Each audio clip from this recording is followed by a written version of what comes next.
जागो परमारथ पथ लागो, दूर हुए अंधारो, अंतर आँख उघारो।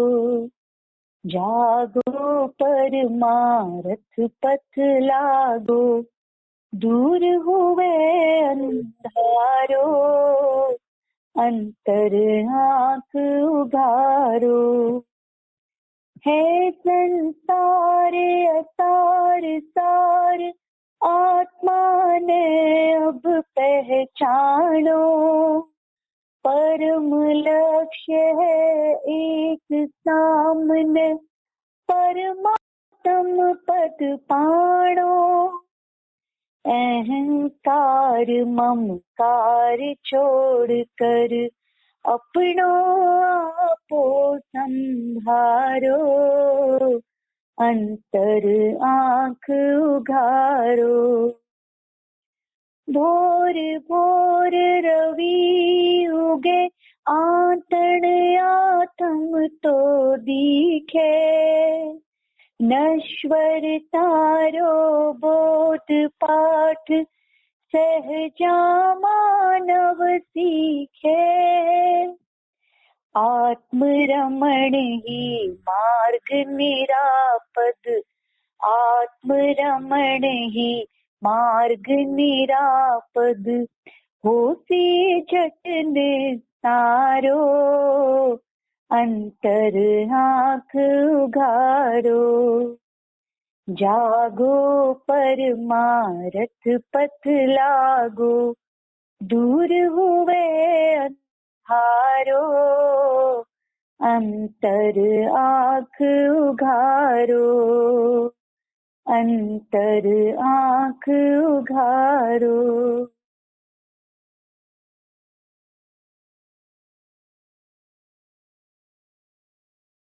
ध्यानाभ्यास के लिए कृपया अपने नेत्रों को बंद कर लीजिए।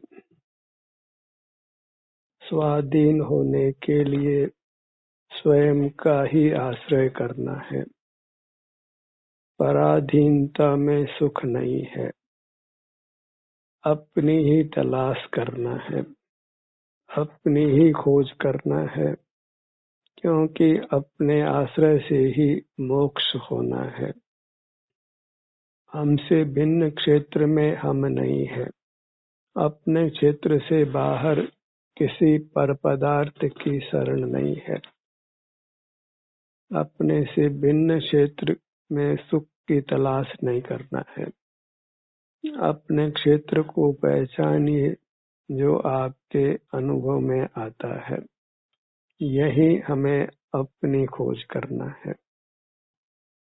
यहाँ इंद्रिय गम्य मूर्त शरीर भी है और अनुभव गम्य हमारा अमूर्त शरीर भी है। दोनों मिले हैं तो मूर्त शरीर जो हम में मिला हुआ है वह बाह्य पर पदार्थों की तरह पृथक नहीं है। अत्यंत घनिष्ठ संबंध है, संश्लिष्ट संबंध है, क्योंकि इस मूर्त शरीर में छेदन भेदन करने से हमारे आत्म प्रदेशों में भी छेदन भेदन होता है और हमको दुख का अनुभव होता है। प्रगट ही मूर्त शरीर के साथ हमारा संबंध अनुभव में आता है। औषधि आदि के सेवन से हम निरोग हो जाते हैं।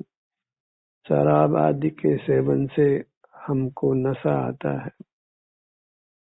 तो इस मूर्त शरीर से ऐसी पृथकता नहीं है जैसी बाह्य पदार्थों से है। इस मूर्त शरीर से हमें पृथक होना है और उसके लिए यही अपना मूर्त शरीर है, उसको अंतर्दृष्टि कर अनुभव में लेना है। सिर से पैरों तक ये मैं हूँ, ऐसा हमको प्रकट अनुभव होता है। यही स्वद्रव्य है, इसी का आश्रय है, यही सुख का साधन है, मोक्ष का साधन है। इसी का आश्रय करना स्वाधीनता है। ये अभिन्न है, अभेद है, आप ही है। यही एकमात्र मुक्ति के लिए, सुख के लिए साधन है, आश्रयभूत है। और अपने असंख्यात आत्म प्रदेश और इसमें रहा हुआ सुख नामक दिव्य गुण, ये सदा ही ध्रुव है और शुद्ध है। अशुद्धता पर्याय में ही होती है।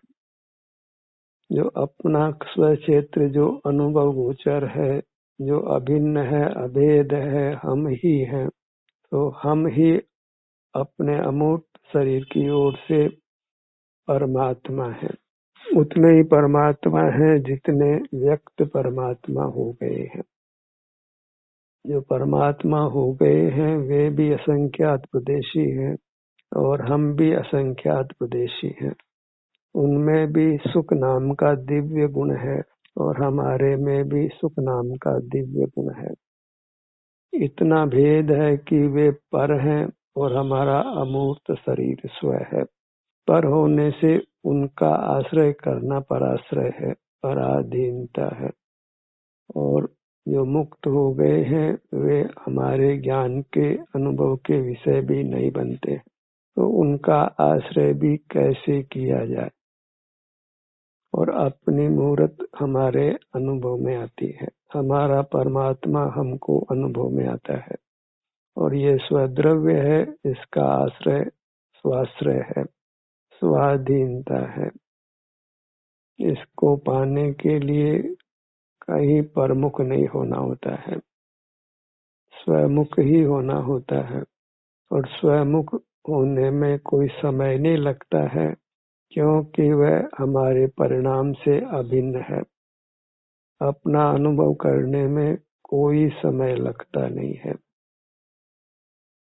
जब चाहे तब हम अपने अनुभव गोचर आत्म प्रदेशों से रचित अपने अमूर्त शरीर को अनुभव में ले सकते हैं, क्योंकि सिर से पैरों तक ये मैं हूँ, ऐसा हमको स्वमेव अनुभव होता है। तो ये अपना परमात्मा हमारे अनुभव में आता है।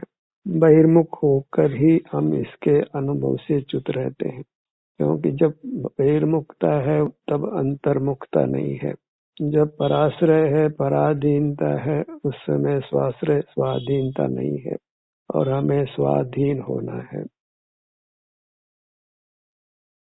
पर का आश्रय करने में सदा ही स्वतंत्रता है और कदाचित कोई हमारे विषय सुख में निमित्त भी हो तो उनके प्रति कृतज्ञता का भाव बनाए रखना होता है। उनकी ओर वृत्ति फिर ढलती है तो हम अपने सन्मुख नहीं हो सकते हैं। अपने सन्मुख होकर अपने प्रति ही कृतज्ञ होना है और अपनी मूर्त तो सदा ही उपलब्ध है। आपका कभी अभाव नहीं होता है। आयु पूरी होने के बाद भी आपने तो होना ही है, ऐसा निश्चित जानिए। अपने असंख्यात आत्म प्रदेश विनाशिक नहीं है, इसलिए ही हम परभव में आयु पूरी कर यहाँ जन्म हमने लिया है और अपने पास अपने पूरे आत्म प्रदेश हैं और हमको अपने आत्म प्रदेशों का अनुभव भी होता है। तो ये अपनी वस्तु जो अभिन्न है, आप ही है, इसकी सदा उपलब्धि होनी है और ये अपनी वस्तु सदा ही संवेदन गोचर भी है। ये मैं हूँ ऐसा करके हमको अपना अनुभव सदा होना है। बस बहिर्मुखता को छोड़कर अनुभव में आने वाली अपनी आत्म वस्तु का आश्रय करना है। यही मोक्ष का मार्ग है, जहाँ किसी पर का आश्रय नहीं है, पर की भक्ति नहीं है। अपनी मूर्त ही अपना आराध्य परमात्मा है। भक्त और भगवान की एकता है, भले ही लोक में यह प्रसिद्ध नहीं हो, क्योंकि लोक तो पराधीन चित्त वाला है। निरंतर वह पराधीन ही रहता है, उसके चिंतन में स्वाधीनता नहीं है, पर से ही सुख की आशा करता है और पराधीन सपने सुख नहीं। लोक में भी पराधीनता को अच्छा नहीं माना जाता है, स्वाधीनता को ही पर्व के रूप में मनाया जाता है। जब किसी काम को हम अपने आश्रय से कर लेते हैं तो हमको प्रसन्नता का अनुभव होता है। लाठी के सहारे चलना पड़े तो हम खेद खिन्न ही होते हैं, और अपने पैरों से ही चल ले तो हमको प्रसन्नता होती है। दूसरे से धन मांग कर आजीविका चलानी पड़े तो दुख का ही अनुभव होता है, और हम अपने ही द्वारा अर्जित धन को भोगें तो स्वाधीनता से भोग सकते हैं। तो जो स्वद्रव्य है, जो अपने से अभिन्न है, अभेद है, सदा उपलब्ध है, वह परमात्मा रूप है। वही एकमात्र अपना आराध्य परमात्मा है, और उसी के सन्मुख होने से सम्यक ज्ञान होता है। इसलिए वही यथार्थ गुरु है। बाहर में कोई मोक्ष मार्ग को जानता है या नहीं जानता है, हमको खबर नहीं है। विशेषकर अब जब पंचम काल में कोई सम्यक दृष्टि जन्म ही नहीं लेता है तो किसका भरोसा कर सकते हैं? अपना भरोसा आप सदा कर सकते हैं, क्योंकि स्वाश्रय में दुख नहीं है, स्वाधीनता में दुख नहीं है।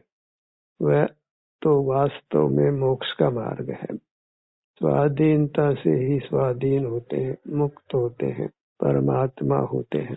और कुदरत में ऐसा विधान ही नहीं है कि दो जीवों में अंतरंग भेद हो। जो मुक्त हो गए हैं और हम में अंतर में कुछ भी अंतर नहीं है। जैसे स्वर्ण पाषाण में जो स्वर्ण है वह पूरा का पूरा स्वर्ण ही है, भले मिट्टी आदि अन्य धातुओं के मिलने से उसकी पर्याय काली हो, पर जब भी वह पदार्थों से पृथक होता है तो उतना ही कांतिमान होता है जितना स्वर्ण जो शुद्ध हो गए हैं। सब जीव अंतरंग में 100% परमात्मा रूप है, तो पराधीन नहीं होना है। परमात्मा की भक्ति करने के लिए भी पराधीन नहीं होना है। जब परमात्मा भी अंतरंग में हमसे श्रेष्ठ नहीं है, उसी प्रकार गुरु भी हमसे अंतरंग में श्रेष्ठ नहीं है। अपनी श्रेष्ठता को पहचानिए। आपकी मूर्त एक उत्तम पदार्थ है, मंगल रूप है, शरण रूप है, परमात्मा है। अंतरंग वस्तु को ध्रुव और शुद्ध कहा गया है, और वह मिथ्या नहीं है, क्योंकि अशुद्धता तो पर्याय में ही होती है। वस्तु के गुण में, वस्तु के प्रदेश में कोई अशुद्धता नहीं होती है। और हमें तो आत्म प्रदेशों से रचित अपने अमूर्त शरीर का अमूर्त अंगों का आश्रय करना है, क्योंकि वही हमारे लिए आनंद दाता भगवान है, और यही अपना भगवान है। पर भगवान से, पर के अमूर्त शरीर से सुख की अनुभूति नहीं हो सकती है, क्योंकि दूसरे का सुख कभी अनुभव में नहीं आ सकता है, और अपना सुख दुख तो हमको प्रकट ही अनुभव में आता है। तो सुख अपने से ही मिल सकता है, क्योंकि अपना सुख ही भोगा जा सकता है। तो फिर अंतर्दृष्टि करके अपने सुख को भोगिए, और एक बार अपने आत्म द्रव्य का परमात्मा के रूप में श्रद्धान हो जाता है, यही आनंद दाता है। अनुभव करके हम आनंद को, शांति को पा भी लेते हैं, तो फिर निश्चित मानिए कि वृत्ति ने यहाँ से खिसकना नहीं है, और खिसक भी जाए तो उसका खेद मानकर शीघ्र ही वृत्ति लौटकर अपने पर आती है। और इस प्रकार अभेद भक्ति के द्वारा स्वाधीनता के द्वारा अपने आश्रय से हमको प्रकट परमात्मा हो जाना है। जब मोक्ष का साधन मिल गया तो फिर मोक्ष होने में क्या देर है। जैसे भोजन बनाने की सब सामग्री मिल गई हो और भोजन बनाना भी आता हो और भूख लगी हो तो हम भोजन बनाकर भूख को शांत कर ही लेते हैं। ऐसे ही हमको सुख की कामना है। सुख वाली वस्तु अपनी मूर्त हमको अंतर्दृष्टि से अनुभव में आ गई है। अनुभव का सिद्धांत हो गया है कि यही मोक्ष का मार्ग है। तो हमने साक्षात अनुभव भी किया है। अंतर्मुख होकर हमने साक्षात शांति को भी भोगा है। किसी से मुहर लगवाने की आवश्यकता नहीं है। जब साक्षात शांति को, निर्विकल्पता को, वीतरागता को अपने सन्मुख आकर भोग लेते हैं तो फिर किसी से पूछने नहीं जाना पड़ता है। फिर मोक्ष मार्ग को पाने में एक समय से 2 समय भी नहीं लगता है। जब चाहो तो अंतर्दृष्टि करके अपना अनुभव संवेदन करके मोक्ष मार्गी हो जाना है। और इस विधि से रागादिक नहीं होने से कर्मों का बंध नहीं होता और वीतरागता में संचित कर्म भी हमारे साथ बंधा हुआ नहीं रह सकता है। नूतन कर्म नहीं आता है और बद्ध कर्म राग के अभाव में बंधा नहीं रह सकता है। जहाँ स्निग्धता ही नहीं है वहाँ फिर कर्म का बंधन, कर्म का लेप नहीं रह सकता है। जैसे हमारे शरीर पर बहुत चिकनाई हो, हमने तेल की मालिश की हो और वहाँ फिर धूल में जाकर हम लेटते हैं तो मिट्टी चिपकती है। पर जब उस चिकनाई को दूर कर दिया जाए फिर हम बालू मिट्टी में कितना ही उछल कूद करें, स्निग्धता के अभाव में मिट्टी चिपकती नहीं है। जब हम अपने सन्मुख रहकर वीतराग रहते हैं तो फिर कर्म का बंधन कदापि नहीं हो सकता है और रागादि की स्निग्धता के अभाव में बंधा हुआ कर्म भी चिपका हुआ नहीं रह सकता है। तो मोक्ष मार्गी होना है तो अभेद भक्ति करिए, अभिन्न साधन को ढूंढिए और वह आपका अपना अमूर्त शरीर है, आपकी अपनी मुद्रा है जो असंख्यात आत्म प्रदेश रूप होने पर भी शरीर प्रमाण सिमटी हुई है। और ये अपना अमूर्त शरीर ही आत्मा परमात्मा है, आनंद दाता है। हर अंग उपांग हमको अंतर्दृष्टि से अनुभव में आता है, आ गया है। बस इससे युक्त होकर हमने परमात्मा हो जाना है। इस पंचम काल कलिकाल में जन्म लेकर भी इस प्रकार हम मोक्ष मार्गी हो सकते हैं। इस कलिकाल को भी अपने इतने हित में कि सदा के लिए संसार को मिटा सकते हैं, अविनाशी उत्तम सुख को पा सकते हैं। तो इस कार्य में फिर अपने आप ही तन्मयता होती है। एक बार मार्ग की पहचान होने के बाद फिर मार्ग में गमन होता ही है और मार्ग फल की प्राप्ति भी होती है। जैसे भीषण जंगल में हम खो गए हो, अमावस्या की रात्रि हो, शिकारी जंतु घूम रहे हो, प्राणों के जाने का पूरा पूरा खतरा हो, पर ऐसे में ही बिजली की चमक हो क्षण मात्र को और पास में ही सड़क दिखाई पड़े और वहां कोई वाहन भी निकल रहा हो और वाहन हमको शरण देने को तैयार भी हो तो फिर दुखों का भय समाप्त हो जाता है। फिर निश्चित ही इस भयावह जंगल से हम पार हो जाते हैं, फिर मरण को प्राप्त नहीं होते हैं। ठीक वही स्थिति आज हमारी है। इस कलिकाल में हमको अंतर्दृष्टि हुई है, सिर से पैरों तक अपनी मूर्त का हमको परिचय हुआ है। इसमें आत्मबुद्धि हुई है। इसके सन्मुख होकर हमको शांति प्राप्त हुई है और इसमें परमात्मा बुद्धि भी हुई है। यही हमारा आराध्य परमात्मा है। कहीं परमात्मा को बाहर ढूंढना नहीं है, आपका आप ही परमात्मा है। इसी की भक्ति करना है। इसकी भक्ति इसके अनुभव रूप रहने रूप है, इसके सन्मुख रहने रूप है। तो फिर हमने संसार सागर को अल्पकाल में ही पार कर लेना है। अब दुखों का निश्चित ही समाप्त हो जाना है। अनंत काल भी फिर किंचित भी दुख नहीं होना है। सदा ही जागृत रहना है, आनंद के अनुभव रूप रहना है। फिर पर पदार्थों से हम प्रभावित भी नहीं होते हैं।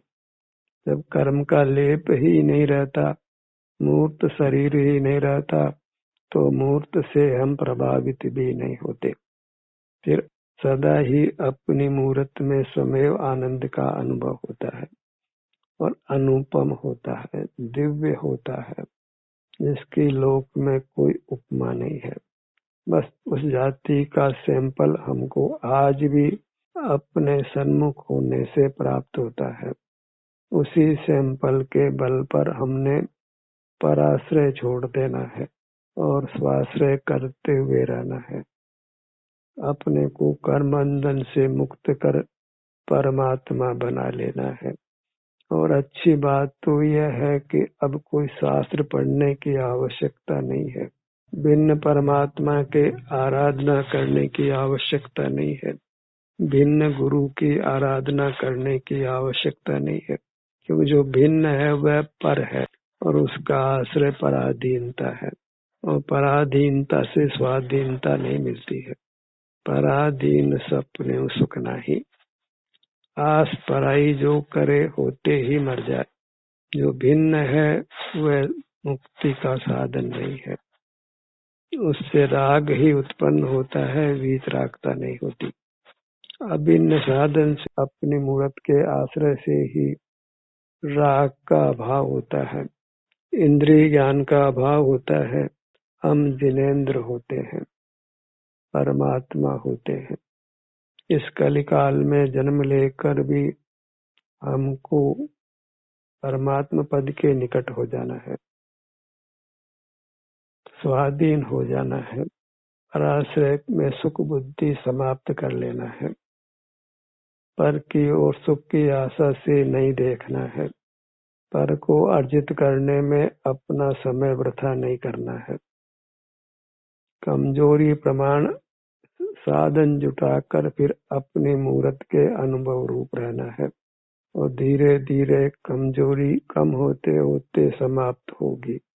फिर किसी भिन्न साधन को जुटाने की आवश्यकता नहीं है, और अपने सन्मुख होने पर हम स्वस्थ रहते हैं। तो स्वस्थ व्यक्ति तो आजीविका का साधन जुटा ही लेता है। दिक्कत तो अस्वस्थ व्यक्ति को है कि उसको परावलंबी होना पड़ता है। अस्वस्थ व्यक्ति तो आजीविका भी नहीं कर सकता है। हमें अपने सन्मुख रहकर स्वस्थ रहना है, तो हम भिन्न साधनों को भी आवश्यकता के अनुरूप जुटा पाएंगे और अपने सन्मुख होकर अपनी मूर्त का ही अवलंबन लेकर उत्तम सुख को भी पालेंगे। इस प्रकार हमारा लौकिक और पारलौकिक जीवन दोनों उत्तम होंगे। मार्ग एक बार शुद्ध ज्ञान से समझ लिया जाए और उसको प्रयोग करके आचरण में भी ले लिया जाए, उसके आश्रय से शांति को पा लिया जाए, तो फिर आप स्वाधीन पने अनंत काल तक सुख से रह सकते हैं। फिर दुखों का पूरी तरह अंत होना है। अपनी मूर्त के ही आपको सन्मुख रहना है, इसी में परमात्मा बुद्धि करना है, और ये 100% अंतरंग में वैसा ही है जैसा पर्याय में प्रकट हो गए परमात्मा है। उनका अमूर्त शरीर भी असंख्यात आत्म प्रदेशी है और सुख गुण वाला है। हमारा अमूर्त शरीर भी असंख्यात आत्म प्रदेशी और सुख गुण वाला है। जो पर्याय में भेद है वह अपनी श्रद्धा नहीं करने से ही है, और अपनी श्रद्धा होने पर अपनी मूर्त के प्रति परमात्म बुद्धि होने पर फिर पर्याय का अंतर भी नहीं रहना है। अंतर्दृष्टि करके अपनी मूर्त को परमात्मा रूप में स्वीकार कर लीजिए। ये अभी परमात्मा है, पूर्व में भी परमात्मा ही था, हमें खबर नहीं थी, और आगे अनंत काल भी यह परमात्म रूप ही होगा। तीनों काल ये अपनी मूर्त परमात्मा है। परमात्मा से किंचित भी न्यून नहीं है।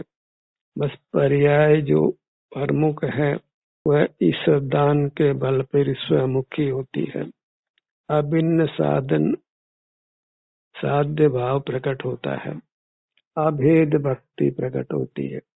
धर्म के नाम पर जीव पर की भक्ति ही करता आया है और पराधीन ही रहा है, तो मोक्ष मार्ग नहीं मिला है। अब हमको स्वाधीन हो जाना है, स्वाश्रय करना है, अपनी मूर्त को ही अपने लिए परमात्मा मानना है। यही अपने लिए मंगल है, उत्तम है और शरणभूत है। इसी का सुख ही हम भोग सकते हैं, तो इसके सुख को भोग कर सुखी हो जाना है। अब दुखी नहीं रहना है, परमात्मा पद को प्रकट कर लेना है, प्रमाद में नहीं रहना है, अत्यंत जागृत रहकर सावधान रहकर अपनी मूर्त का ही अवलंबन लेकर वीतराग होकर कर्म क्षय कर हमको परमात्मा हो जाना है। ध्यान का ये सत्र यहीं समाप्त होता है।